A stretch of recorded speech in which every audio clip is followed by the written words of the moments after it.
Jan van Riebeeck landed in the Cape in 1652, and about 6 to 7 years later, the first shipment of slaves arrived.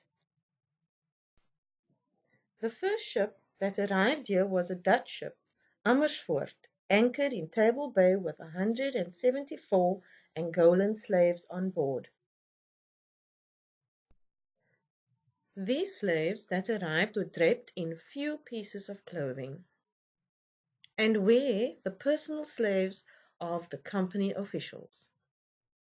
They tried to enslave the native people of Africa, but there was much resistance. The slave lodge was built in 1679, and to this day is one of the oldest colonial structures. Some slaves lived in the castle, but not much is known about them. The slave in the slave lodge belonged to the Dutch East India Company.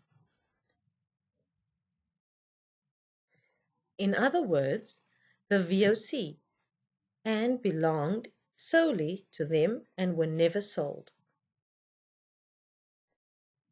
They were the slaves to the company.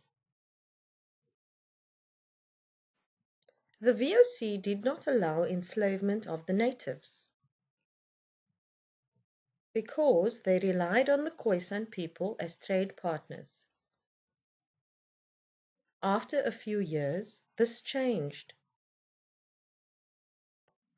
They created them as farm members that entailed conditions similar to slavery.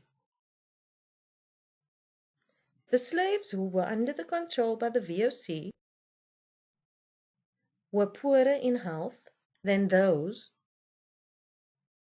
who were privately owned. There was a higher death rate among them because they were confined to a small place and living quarters were not big. Diseases could spread quickly. Under the slave lodge, there was a subterranean stream and would sometimes flood the cellar in winter as there were heavy rains. The lodge was not well taken care of, and the roof leaked, which made it more difficult to live when raining. Thus, why the death rate was higher during winter, and why the slave lodge remained and dirty. There was a constant stench of wetness and dirt,